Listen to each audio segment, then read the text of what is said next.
बिस्मिल्लाहिर्रहमानिर्रहीम। एक दिन मौला अली अलैहिस्सलाम घर से मस्जिद की तरफ जा रहे थे कि इतने में आपकी नालैन मुबारक टूट गई। बस जैसे ही इमाम अली अलैहिस्सलाम ने अपनी नालैन को उठाना चाहा ताकि उसको सी के फिर से पहने, तो इतनी देर में आपका सच्चा आशिक हज़रत मीसे में तम्मार करीब आए और दस्ते अदब जोड़कर अर्ज़ करने लगे, या अली, आज मैं सादत आपसे मांगूंगा कि आपकी नालैन को अपने हाथों से सीऊं।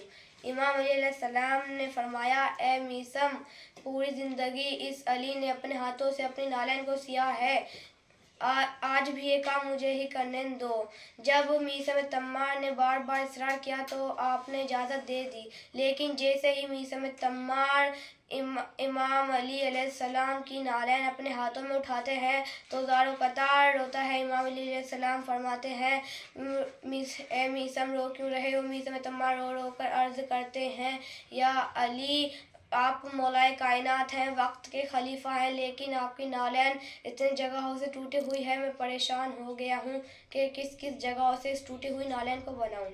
इमाम अली अलैहिस्सलाम ने मीसम तम्मार को सीने से लगाया और फरमाने लगे, ए मीसम, ये काम तुझसे नहीं होगा, इसको हमेशा की तरह मैं ही अंजाम दूंगा।